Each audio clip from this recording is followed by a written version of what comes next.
Gloire à Dieu. Il y a de la joie dans la maison du Seigneur.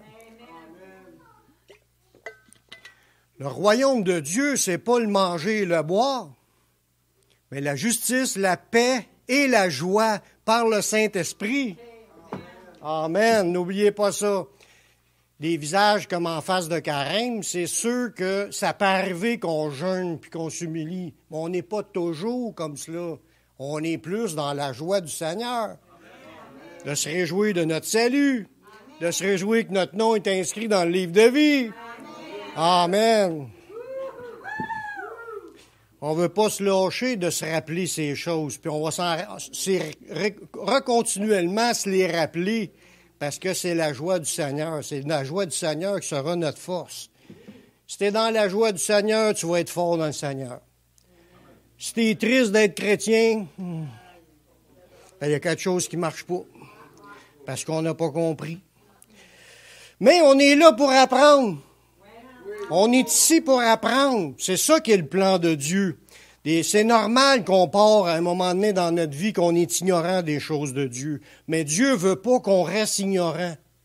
Il fait tout par son Saint-Esprit pour nous rendre remplis de sa connaissance, de ses révélations, pour que ça puisse faire notre joie et notre plaisir de le servir.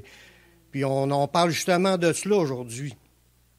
Le sujet du message, parce qu'on continue l'étude sur la marche par le Saint-Esprit, puis la nouvelle vie qu'on reçoit en Jésus, mais le Saint-Esprit va agir dans nos cœurs, dans nos vies, pour qu'on puisse rentrer dans une marche complète, la marche par l'Esprit de Dieu.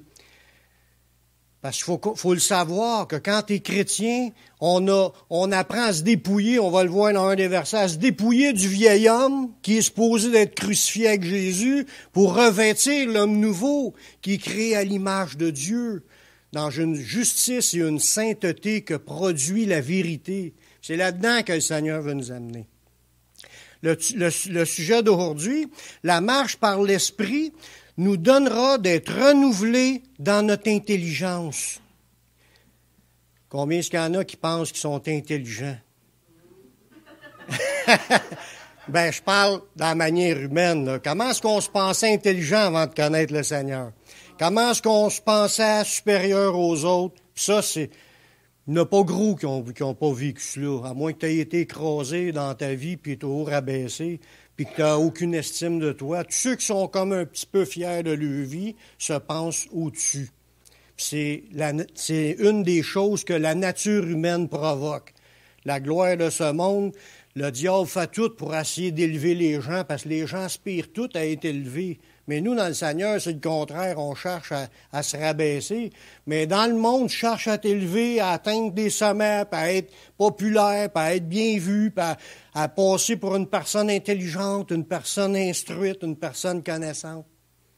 Mais devant Dieu, tout ça, c'est pas le plan de Dieu. On va voir des choses là-dessus. On a vu que le Seigneur nous avait envoyé le Saint-Esprit lorsqu'on était pardonné. Puis pourquoi qu'on avait besoin du Saint-Esprit? C'est parce que notre vie, notre ancienne vie, notre vie, comme on est venu au monde, on vivait comme qu'on pouvait, dans nos sens humains, guidés par nos pensées, notre intelligence humaine, avec nos regards, la manière humaine de voir les choses. Puis on avançait dans ce monde selon le train de ce monde, selon la mode, puis les lois, puis la manière que ça marche aujourd'hui, puis toutes les libertés qu'on a, on en profite, même si c'est des péchés.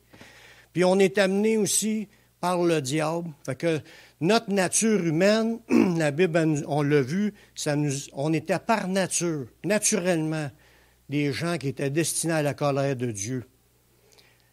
Quand que le Seigneur il nous a donné l'opportunité de pouvoir être pardonné, de pouvoir partir à zéro, de pouvoir changer de vie même, c'est ça que naître de nouveau.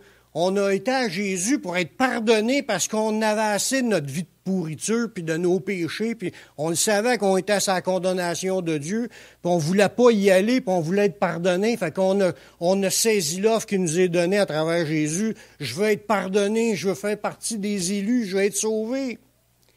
Je pense que je suis pas le seul comme cela. J'espère qu'il y en a d'autres ici. Oui. Puis là, quand tu veux changer, le Seigneur te donne son Saint-Esprit, puis ça, c'est une nouvelle nature qui ment en toi. C'est Dieu lui-même qui vient en toi pour venir te changer, te transformer, puis t'amener à être comme Jésus. Parce que tu veux changer, il te pardonne, puis il te donne, tiens, je suis avec toi, on avance ensemble. Là, il nous a donné le Saint-Esprit pour nous amener plus loin. Mais la Bible nous dit, apprenez à marcher par le Saint-Esprit. C'est même plus que juste apprenez, c'est un ordre. Marchez par le Saint-Esprit. Toutes les victoires sont quand tu marches dans le Saint-Esprit, quand tu es à sa suite, tu écoutes ce qu'il te dit, puis il te conduit dans le chemin resserré qui mène à la vie.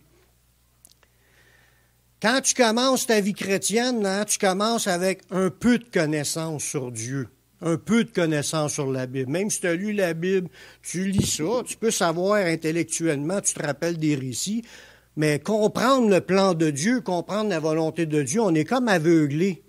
C'est ce que la Bible a dit, qu'il y a comme un voile sur nos yeux, puis il s'enlève quand tu viens à Jésus. Tu n'as que peu de compréhension des choses de Dieu. Tu en as entendu des affaires, tu as peut-être eu des gens qui t'ont dit les vraies affaires, qui t'ont parlé, puis là, tu peux les savoir dans ton cœur parce que l'autre te les a dit, mais tu ne les comprends pas par toi-même. C'est l'Esprit de Dieu qui te les montre. Puis dans 1 Corinthiens, au chapitre 2, le verset 14, ça nous le dit, c'est naturel, c'est normal que dans notre nature humaine, l'homme animal ne reçoit pas les choses de l'Esprit de Dieu, car elles sont une folie pour lui. Il ne peut les connaître parce que c'est spirituellement qu'on en juge. Tout ce qui fait partie du plan de Dieu, sa manière de marcher avec Dieu, puis toutes ses promesses, tout le chemin qu'on a à marcher, c'est caché aux yeux du monde. Ils ne peuvent pas comprendre cela. Mais nous, on est envoyés pour aller le dire. Fait qu'il y a un jour qu'il y a quelqu'un qui a commencé à nous en parler, on a compris qu'on était pécheurs, on a compris que Jésus t'a mort à la croix. Des petites affaires, c'est des petites lumières, mais c'est les lumières qui étaient nécessaires pour qu'on s'en sorte. Le Seigneur nous a montré des choses, on a pu accepter Jésus à cause de cela. Puis merci Seigneur. Mais ce qu'on voit là-dedans, c'est que ton changement ton changement de vie qui a été permis était grâce à certaines révélations que Dieu t'a données. Ça commence par comprendre c'est quoi l'affaire, c'est quoi Dieu, c'est quoi le plan de Dieu pour être sauvé, c'est quoi qui se passe après. Il faut que tu aies compris ces choses-là pour commencer à vouloir t'en sortir. Si tu te penses correct, tu te penses bon, tu te penses beau, tu te penses acceptable devant Dieu, puis tu penses que Dieu va te dérouler le tapis rouge à cause que tu te penses bon. Mais Jésus n'est pas venu pour les justes, il est venu pour les pécheurs. Faut que tu passes par comprendre que tu es pécheur, puis tu as besoin d'un sauveur. C'est la base, c'est les choses de base. C'est ça qui va t'amener à naître de nouveau, puis à commencer une nouvelle vie.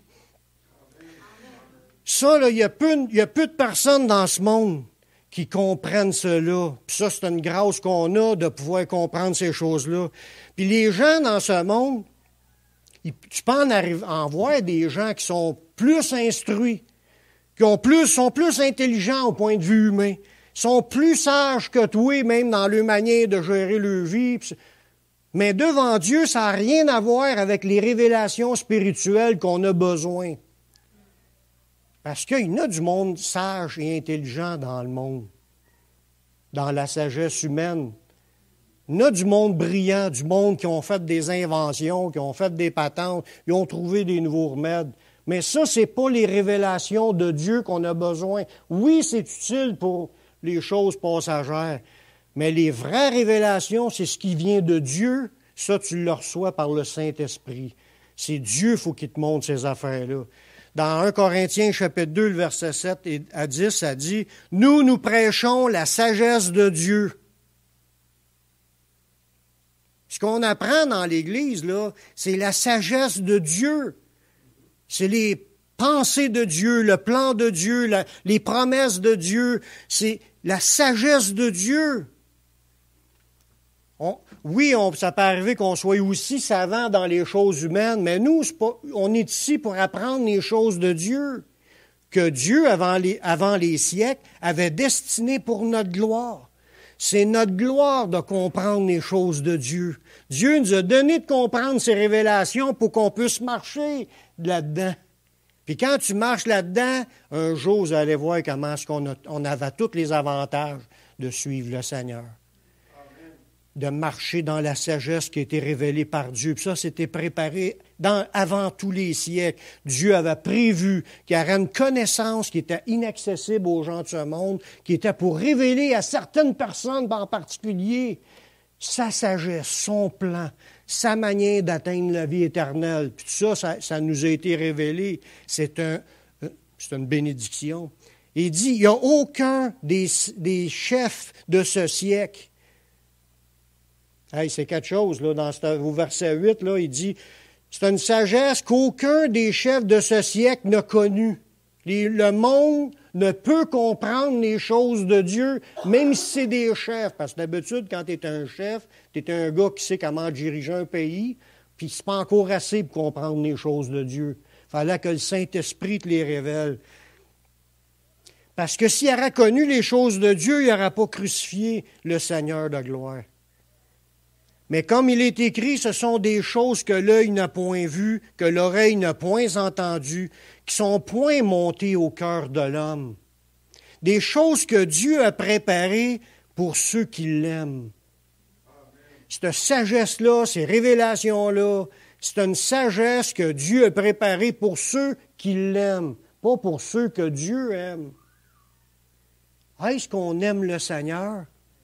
Est-ce qu'on a soif de ses révélations, sa sagesse, comprendre son plan, savoir comment est-ce qu'il voit les choses, lui, puis qu'est-ce qu'il y a pour nous, ses promesses, ses bénédictions, puis tout ce qu'il y a à venir aussi. Dieu, regardez le verset 10, nous les a révélés par l'Esprit. C'était caché aux sages, c'était caché aux intelligents, c'était caché aux gens de ce monde. Ça dit dans le verset 9, c'était point monté dans le cœur de l'homme. Ça veut dire, oui, c'est vrai qu'il y a un verset qui dit que Dieu a mis dans le cœur de l'homme la pensée de l'éternité. Dieu a mis cela. Hey, il y aura une vie éternelle après. Il a mis cette idée-là, mais c'est tout. Le reste des révélations de la sagesse de Dieu, c'est pas monté dans le cœur de l'homme. C'est révélé par l'Esprit à ceux qui aiment le Seigneur. Si on aime le Seigneur, Dieu il est prêt à déverser sa sagesse, son intelligence, ses révélations, ses promesses, tout ce qu'il a préparé d'avance pour nous, comme si c'était un trésor. Puis pour moi, ça en est un trésor. Puis je l'ai déjà dit, il dit tout scribe instruit des choses de Dieu, c'est comme un homme qui rouvre son trésor. Il rouvre son coffre avec des perles puis des bijoux. Chaque révélation de la parole de Dieu, les instructions, les révélations, c'est un trésor que Dieu nous donne. On est privilégié de pouvoir comprendre le plan de Dieu, frères et sœurs. Un jour, on va comprendre pourquoi. Mais tout ça s'est révélé par l'Esprit, car l'Esprit sonde tout, même les profondeurs de Dieu. Le Saint-Esprit nous enseigne dès le début, parce qu'il a fallu qu'il nous enseigne dès le début. On avait des choses à comprendre pour se convertir. Il nous a enseigné sur le péché, sur la justice, comment faire pour devenir juste, puis sur le jugement à venir. Moi, j'avais ces pensées-là avant d'accepter Jésus. Je savais que j'étais pécheur. Je savais qu'il y avait un étang de feu, puis je ne voulais pas y aller. Puis là, quand j'ai su que c'est Jésus qui est mort pour pardonner mes péchés, tu sautes dessus, tu sautes là-dessus, tu saisis ça à deux mains, puis tu tiens ça jusqu'au bout. C'est le travail du Saint-Esprit de les faire comprendre. Il fallait qu'il m'enseigne. C'est ça qui est le sujet aujourd'hui. Il veut nous renouveler dans notre intelligence. Il faut être ouvert que la nouvelle nature qu'il a mis en nous va nous amener dans l'intelligence à comprendre. Tout est une histoire de comprendre. Puis après ça, on embarque. Mais si tu n'as pas ces compréhensions-là, tu marches dans l'aveuglement. Tu marches comme en frappant dans le vide. Tu ne sais pas où tu t'en vas, tu es aveugle. Tu vas te faire tes religions, tu vas te faire tes manières de voir les choses, mais c'est complètement zéro devant Dieu. Dieu veut te donner la sienne, sa pensée. C'était la job du Saint-Esprit de m'amener à accepter Jésus, à me révéler les choses. Dans Jean 16, 8, ça dit, quand il va être venu, le Consolateur, il convaincra le monde en ce qui concerne le péché, la justice et le jugement. C'est la job du Saint-Esprit d'amener en premier les gens à se repentir. Il faut qu'il les enseigne sur le péché, sur la justice et le jugement. C'est les choses de base qui vont nous faire décoller et dire, moi, j'ai besoin de Jésus. Tu es loin de tout comprendre, tout le plan de Dieu, mais tu comprends ce plan-là. Il y a de quoi après. Jésus est mort, puis il faut que je le saisisse. Puis c'est ça qui est le commencement des révélations. Le reste va venir par la suite. Tantôt, je disais, l'Église s'accroît par l'assistance du Saint-Esprit. Toute la croissance qu'on a besoin dans des compréhensions, c'est le Saint-Esprit qui révèle tout le long de notre vie. Ensuite, le Saint-Esprit veut nous apprendre à marcher dans ce que l'Esprit veut faire en nous. Parce qu'il veut nous équiper, il veut nous fortifier. Puis le Saint-Esprit veut surtout pas qu'on reste des bébés lala dans le Seigneur. Parce que ça peut arriver qu'on reste bébé lala dans le Seigneur.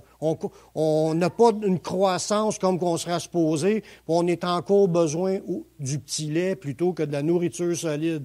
Il veut nous amener dans la nourriture solide, dans la nourriture qui est des révélations, pas juste répéter tout le temps « Salut est en Jésus, salut est en Jésus ». Ça, c'est le petit lait, mais il y a plus que cela.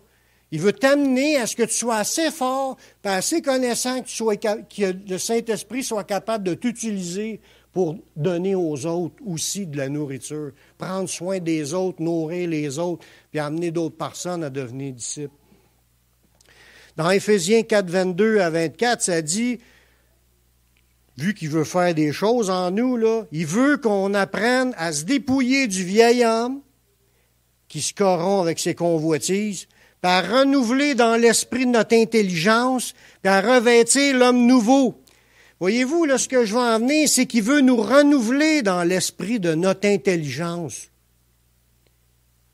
Il veut nous amener à ce qu'on comprenne les choses de Dieu. La vie chrétienne n'est pas juste le feeling. Parce qu'il y a beaucoup de gens qui marchent par des feelings. Je ressens, je ressens qu'on s'aime. Je ressens pas qu'on s'aime. On marche d'un feeling. C'est comme si, il y a des réunions aussi, il y a bien des réunions qui sont axées à vivre des feelings. On pense, si on n'a pas vécu un feeling, on pense qu'on n'est pas dedans, qu'on n'a pas été touché par Dieu. Mais la vie chrétienne n'est pas un feeling.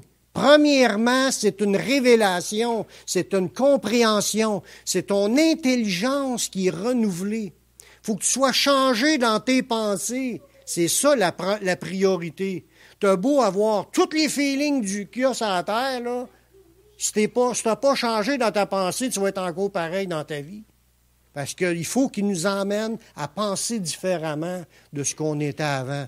Si on pense encore pareil, puis on va encore les mêmes affaires, on va rester où ce qu'on est. Mais pour sortir, il faut premièrement qu'il change nos pensées. Il a commencé par nous montrer qu'on était pécheurs, qu'il y a un jugement, puis que Jésus est mort. Là, il a commencé par nous montrer ça, on l'a accepté. Mais après ça, il va te montrer plein d'autres affaires qui vont t'amener à devenir un disciple solide, qui va être capable de travailler dans l'œuvre de Dieu. Le Saint-Esprit commence à nous transformer par le renouvellement de notre intelligence. Alors, regardez bien Romains 12, 2. Il y a vraiment quelque chose là-dedans qui nous fait comprendre comment je peux grandir. Il dit, ne vous conformez pas au siècle présent, mais soyez transformés par le renouvellement de l'intelligence. Quel est le moyen que Dieu utilise pour nous transformer, pour nous amener à être comme Jésus? Non, je viens juste de le lire. Hein. Soyez transformés par quoi? Fait que ça commence où, la transformation? Dans l'intelligence. Ça commence par des choses de comprendre le plan de Dieu. Si tu ne comprends pas, tu n'avances pas. Tu ne seras pas changé. C'est la manière que tu vas comprendre les choses qui va faire que ça va t'amener plus loin. Si tu ne comprends pas les choses de Dieu, tu n'avanceras pas dans ta vie chrétienne. Tu vas faire du surplat. Tu peux vivre des feelings, chercher des feelings, mais si ta pensée n'est pas changée jamais, tu vas rester comme que tu étais, même si tu vis les feelings que ça voudra. C'est pas les feelings qui changent une personne. C'est pas l'onction. Oh, il m'a touché, j'ai senti. C'est sûr que c'est encourageant. C'est pas ça qui change. C'est qu'est-ce que tu comprends puis qui vont t'amener à faire des pas dans ta vie chrétienne. Ça commence par être transformé dans un renouvellement de tes pensées, ta manière de voir les choses. Ton analyse est toujours bâtie sur un bagage de connaissances, mais quand tu apprends les choses de Dieu, ça t'amène à prendre des décisions pour Dieu. C'est de même que tu vas commencer à être changé. Puis ça fait partie de la nouvelle nature, ce qu'elle veut faire en toi, changer ta manière de penser. Le renouvellement de notre intelligence est dans le but que l'on discerne ce que Dieu veut.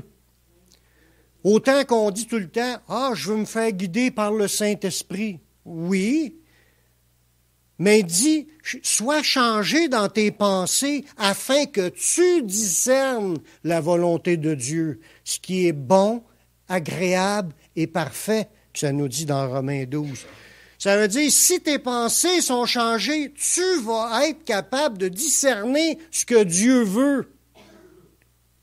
Oui, on attend des directions, mais tu peux être capable de le savoir déjà si tu es dans les pensées de Dieu. Tu vas savoir ce que Dieu veut, ce que Dieu veut pas. Parce qu'il t'a changé premièrement tes pensées. Puis il veut nous amener à être, je dis pas à être autonome puis de toujours penser par nos propres pensées, mais il veut t'amener à penser les choses de Dieu pour que tu puisses désirer les choses de Dieu dans ta vie. Si tes pensées ne changent pas sur rien, comme je disais tantôt, tu vas être pareil comme tu étais, tu vas rester comme cela, tu vas rester à l'état de bébé Lala. Tu ne pourras jamais être utilisé pour aider les autres à grandir dans le Seigneur si tu es encore dans les mêmes pensées que tu avais quand tu as accepté Jésus. Oui, tu pourras peut-être juste dire ton témoignage, j'ai été sauvé. Oui, peut-être ça, tu boutes là, oui, mais on a besoin de grandir dans nos pensées, changer de pensée, puis que le Seigneur, quand on est ouvert à écouter les enseignements, des prêches, tout ça, ça nous débloque, ça nous fait voir d'autres aspects. Puis là, veut pas, on se fortifie dans le Seigneur, on grandit, puis des fois, il y a des décisions à prendre, on prend une décision, c'est de même qu'on avance. Nous revêtons l'homme nouveau à mesure que nous croissons dans la connaissance des choses de Dieu. Si tu grandis dans la connaissance, tu vas être capable de revêtir l'homme nouveau. Autrement dit, qu'est-ce que vous pensez qu'il faudra que je change dans ma vie si je ne le sais pas?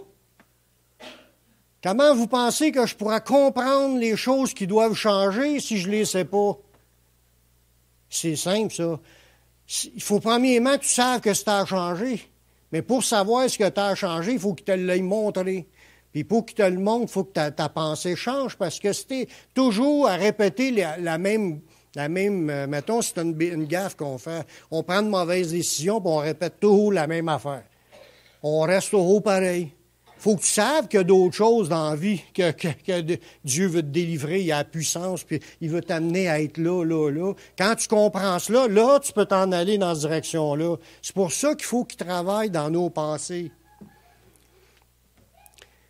Dans Colossiens 3,10, ça dit « Revêtir l'homme nouveau qui se renouvelle dans la connaissance. » Voyez-vous, on a tous des gens nés de nouveau quand tu as accepté Jésus. On est nés de nouveau, mais dans ce verset-là, ça dit « Ayant revêtu l'homme nouveau qui se renouvelle dans la connaissance. » Ça veut dire que tu es né de nouveau, la partie. Tu es une nouvelle créature flambant neuve en acceptant Jésus. Sauf toute ta vie, tu as besoin de continuer à te renouveler. Ça veut dire que tu vas redevenir de plus en plus nouveau. Tu n'es pas juste nouveau au départ. « Ah, je suis né de nouveau, il y a 20 ans. » Oui, mais aujourd'hui, tu es rendu comment?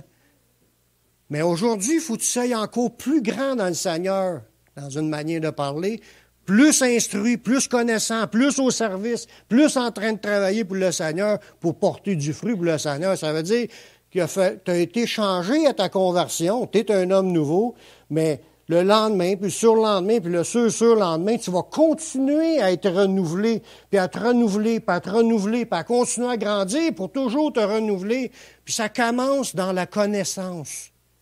C'est ça que ça dit dans ce verset-là. On a revêtu l'homme nouveau qui se renouvelle dans la connaissance. Ça veut dire, Dieu va continuer à t'enseigner les choses que tu as besoin pour que tu puisses continuer à grandir dans le Seigneur. Être de plus en plus mort à toi-même, puis de plus en plus vivant pour Jésus, selon l'image de celui qui l'a créé. C'était obligatoire pour Dieu de nous changer, puis de nous donner cette nouvelle nature-là, puis de nous donner, d'être continuellement renouvelés, parce qu'on avait l'intelligence complètement obscurcie avant de venir au Seigneur. On ne savait absolument rien de ce qui plaisait à Dieu, à part de ce que Dieu nous montre. On ne savait rien sur le plan de Dieu. On était imprégnés là, dans nous là, d'une vaine manière de vivre, hérités de nos parents. C'est pas plus de leur faute, parce qu'eux autres aussi, ils venaient de leurs parents, qui étaient autant dans les ténèbres. Puis de père en fils, de génération en génération, ça crée des gens dans les ténèbres. On était de nature toujours être en train de répéter la même affaire, les mêmes mensonges qui se transmettent. Le monde suit les mêmes religions, ils suivent les mêmes manières de vivre. Tant que le Seigneur ne vient pas te chercher, on était complètement aveugle sur toutes les choses de Dieu. Il dit dans 1 Pierre 1,18, « Sachant que ce n'est pas par des choses périssables, par de l'argent ou de l'or qu'on a été rachetés, de la vaine manière de vivre qu'on a hérité de nos pères.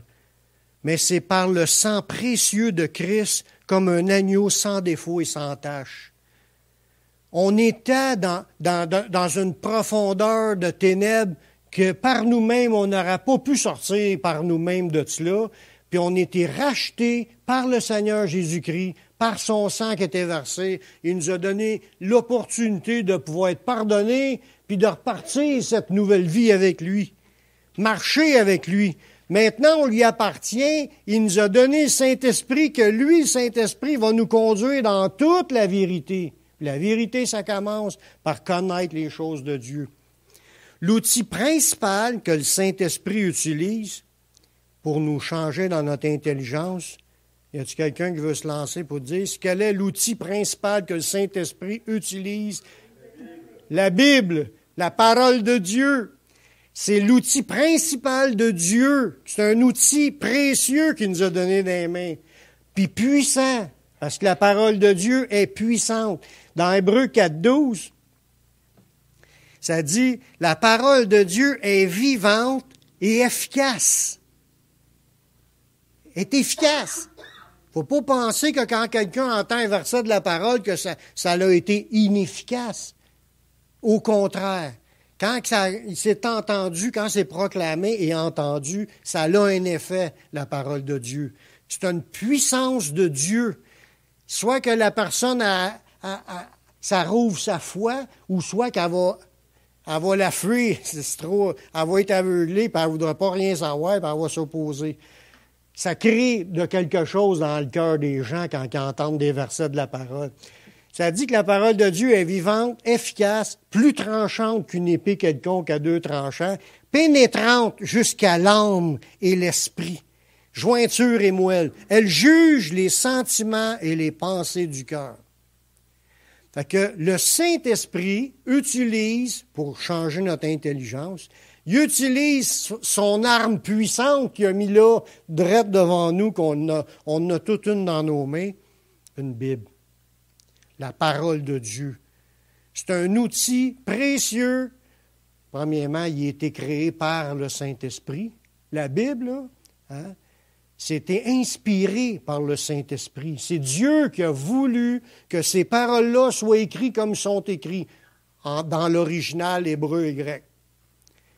En français, il peut y avoir des erreurs. Dans l'original hébreu et grec, c'est la parole infaillible éternelle de Dieu. Dans le français, il y a des choses qui sont pas de la pensée de Dieu. Faut l'approfondir pour s'en rendre compte. Parce que c'est un gars qui l'a traduit, tandis que l'original, c'est inspiré par Dieu. Puis ces paroles-là sont puissantes pour changer des vies, nous nourrir dans notre intelligence, nous faire comprendre les choses de Dieu. C'est utile pour nous enseigner, pour nous convaincre, pour nous exhorter, pour nous redresser. Fait que le Saint-Esprit sert de cet outil-là pour nous amener plus dans la compréhension des choses de Dieu. C'est pour ça que le Saint-Esprit a écrit à travers Paul. C'est sûr que c'est toujours un humain qui l'a écrit, mais c'est le Saint-Esprit qui poussait l'apôtre à écrire. Il faut toujours penser que toutes les Écritures sont inspirées de Dieu. C'est Dieu qui les a inspirées. Même si tu vois Paul y écrit à Timothée, puis on dit « Oh, c'est Paul ». Non, c'est pas Paul, c'est le Saint-Esprit. Puis il voulait qu'on ait ces paroles-là aujourd'hui, puis ils sont puissantes pour changer notre manière de comprendre les affaires. Regardez bien ce que Paul lui a dit à Timothée. 1 Timothée 4, 13 à 15. « Jusqu'à ce que je vienne, applique-toi. » Y a-t-il quelqu'un qui peut me dire c'est quoi que ça veut dire s'appliquer? Le faire comme il faut, parce que appliquer, c'est de le faire, mais quand tu t'appliques, c'est plus une concentration, de le faire comme il faut. Applique-toi à la lecture, pas des photoromans, là. Pas de la lecture de romans policiers ou des livres de bande dessinée ou de la science-fiction. Applique-toi à la lecture de la Bible, bien entendu, parce que c'est dans la parole de Dieu qui est puissante, qui va pénétrer ton cœur, puis changer tes pensées, puis les juger, puis te transformer. C'est une puissance. Fait qu'il dit, applique-toi à la lecture, à l'exhortation, à l'enseignement, parce que ce gars-là, il prêchait aussi. Parce que ce gars-là, c'est un pasteur qui accompagnait Paul, mais il y avait un relâchement dans sa vie. Fait que Paul, il disait, pars-toi dans le ministère, là. Applique-toi. Concentre-toi sur la lecture, exhortation, enseignement. Néglige pas le don qui est en toi, qui t'a été donné avec prophétie par l'imposition des mains de l'Assemblée des Anciens. Timothée, le premier don qu'il avait reçu, c'est le Saint-Esprit, puis il avait probablement eu d'autres dons spirituels, puis il se laissait aller. Fait que, applique-toi à grandir dans la connaissance, lecture, exhortation, enseignement, applique-toi à renouveler les dons que tu as reçus. Il dit, au verset 15, « Occupe-toi de ces choses. Occupe-toi de cela, comme si c'était la priorité. Occupe-toi de grandir spirituellement. Donne-toi tout entier à elle. » Qu'est-ce qui va se passer comme résultat? Afin que tes progrès soient évidents pour tous. Si on veut progresser dans le Seigneur aujourd'hui, frères et sœurs, si on veut grandir dans le Seigneur, il faut que tu t'appliques à la lecture de la Bible. Tu ne peux pas grandir si tu ne lis pas ta Bible. Mais aujourd'hui, quasiment tout le monde peut la lire. Mais même plus que ça, si tu as de la misère à aller, tu peux l'écouter. On l'a en bande audio. Quelqu'un a fait la lecture, puis c'est enregistré, mais applique-toi à l'écouter, à t'appliquer à la lire, parce que tu as besoin que cette parole-là pénètre dans ton esprit. Qu'est-ce que ça va produire? Tu vas avoir du progrès dans ta vie. Tu vas grandir dans le Seigneur. Ça, c'est une parole du Saint-Esprit à l'Église d'aujourd'hui aussi. On ne peut pas dire « Ah, oh, je n'avais pas de Bible ». S'il y a quelqu'un qui n'a pas de Bible, venez me voir, moi, vous en donner une.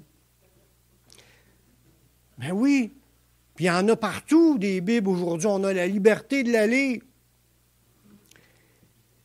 L'homme mature en Jésus-Christ, comme l'apôtre Paul, c'est un exemple d'une personne mature. Dieu l'a choisi parce qu'il l'a jugé fidèle.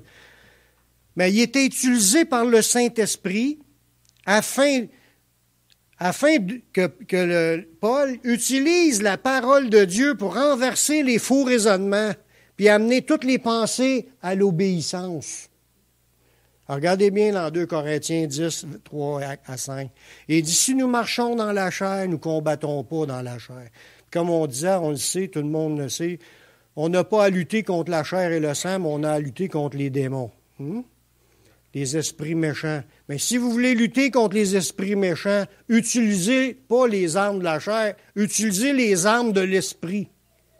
Il dit, nous, on ne combat pas avec les armes de... Même si on est dans la chair, on ne combat pas avec les armes de la chair. Ça veut dire, il combat avec les armes de Dieu, les armes de l'esprit. Quelle est l'arme principale que Dieu nous a donnée pour frapper? C'est l'épée de l'esprit qui est la parole de Dieu. Fait qu'il dit, car les armes avec lesquelles nous combattons ne sont pas charnelles, mais elles sont puissantes par les vertus de Dieu pour renverser les forteresses. C'est quoi les forteresses? Les forteresses, c'est toutes les pensées qui s'élèvent puis qui bloquent pour t'empêcher d'adhérer puis de comprendre la parole de Dieu. Comprendre le chemin de Dieu. Vouloir avancer dans le Seigneur. Tout ça, là, ces pensées-là qui te bloquent, c'est des forteresses. Comme un mur qui s'élève, qui bloque pour empêcher de t'avancer. Paul, il dit qu'utiliser la parole de Dieu, classe, cette arme spirituelle-là, pour renverser les forteresses, les murs qui s'élèvent dans nos pensées. C'est pas l'esprit qui est ailleurs. Tous les humains ont des forteresses, des choses qui les empêchent d'avancer, des faux raisonnements, des pensées qui ne sont pas de Dieu. Ça peut être un sentiment aussi, ça peut être quelque chose qu'on a vécu qui nous bloque aujourd'hui, mais Dieu veut renverser tout ce qui nous bloque pour qu'on soit obéissant. C'est ça que ça dit dans le texte. Puis tu ne parles pas nécessairement aux gens dans le monde. Le premier combat qui se fait pour renverser des forteresses, c'est dans l'Église. Le Saint-Esprit, comme je disais au début de la réunion, fait une croissance dans l'Église. Comment est-ce qu'il fait pour faire cette croissance-là dans l'Église, faire accroître l'Église? C'est que la parole de Dieu qui est puissante, qui est l'âme de l'Esprit, est prêchée et enseignée. Puis ça renverse les forteresses. Ça renverse les fausses idées que le monde se fait pour que tout le monde devienne obéissant. Ça parle premièrement aux chrétiens. Il dit, nous renversons, regardez, il dit dans le prochain verset, nous renversons quoi? Les raisonnements. Un raisonnement, c'est l'idée qu'on se fait. Oh, mais tout le monde... Un exemple.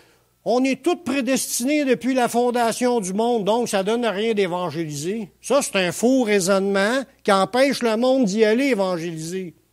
Fait que les gens n'obéissent pas à l'ordre d'aller évangéliser parce qu'ils se disent « Oh, Dieu va les sauver même s'ils ne veulent pas ». C'est pas biblique, c'est une fausseté, ça, cette pensée-là. C'est un faux raisonnement qui empêche le monde d'obéir, d'aller. Fait que comment est-ce qu'on fait pour combattre ça, cette fausseté-là? Tu sors des versets. Il est écrit, allez par tout le monde, prêchez la bonne nouvelle. Qu'est-ce que ça fait, ça? Ça renverse les faux raisonnements, ça? C'est ça, la puissance de Dieu. Oui, les cœurs peuvent s'endurcir, même si le Saint-Esprit travaille.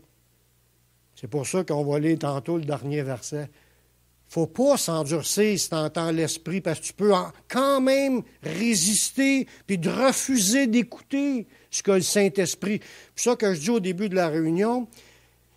Il dit, il nous a donné une nouvelle nature pour changer notre pensée, pour qu'on avance, pour qu'on devienne comme Jésus. Mais il ne faut pas résister à la marche par l'Esprit. Il veut nous amener là, dans l'obéissance. Fait que tout le long de notre vie, il faut remettre en question les décisions qu'on a prises, les raisonnements qui nous bloquent. Il faut remettre en question et écouter qu'est-ce que Dieu dit dans sa parole. Puis le Saint-Esprit sert de ce qui est écrit pour renverser les raisonnements, puis toute pensée, toute hauteur qui s'élève contre la puissance de Christ, contre la vérité. Regardez bien comment est-ce qu'il dit ça.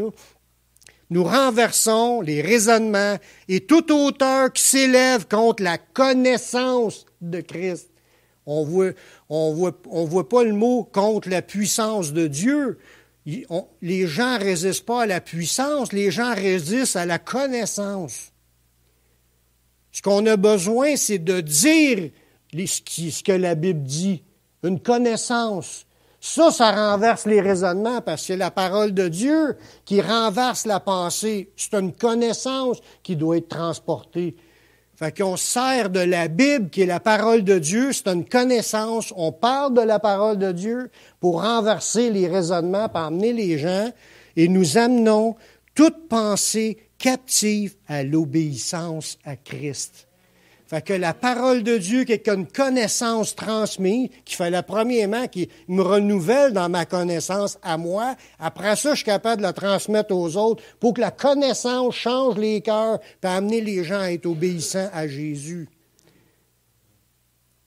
Je ne vois pas gros de partie là-dessus sur les sentiments. C'est plus ça. Grandis dans la connaissance dans le Seigneur. Grandis pour t'amener à être obéissant. Restons fermes dans notre recherche de connaître Dieu. Connaître, c'est connaître. Premièrement, connaître, oui, on le sait, là, on le connaît. On le sait qu'il est là, mais le connaître, c'est de connaître ce qu'il pense, ce qu'il aime, ce qu'il veut. Tu connais ta femme, là, si tu la connais juste sur le point de vue, ouais, je sais qu'elle mesure 5 pieds 4 et elle a les cheveux bruns. Ah oui. Si tu connais-tu ta femme, si tu penses juste à l'aspect extérieur de ta femme? Non. Il faut la connaître, tu la connaisses dans ce qu'elle pense, ce qu'elle aime, ce qu'elle veut. Tu sais? Mais Dieu, c'est la même affaire que connaître plus dans ce qu'il pense. C'est là-dedans qu'il faut fouiller. Puis ça, c'est des connaissances qui nous sont révélées, communiquées par le Saint-Esprit pour qu'on puisse être plus proche, à être comme qu'il veut. Il y a beaucoup de choses autour de nous qui peuvent nous distraire et nous séparer de notre appel. Puis ça, c'est l'appel de Dieu à ce que tout le monde puisse connaître Dieu. Comme Jésus connaissait son Père, puis il était dans une pleine communion, puis il veut que tous les enfants de Dieu puissent avoir la connaissance de Dieu. Soyons tous attentifs à sa voix, puis à l'exhortation des frères et sœurs, parce que Dieu parle par tout le monde dans l'Église. Dans le prochain verset, qui est le dernier verset, dans Hébreux chapitre 3, les versets 12 et 13.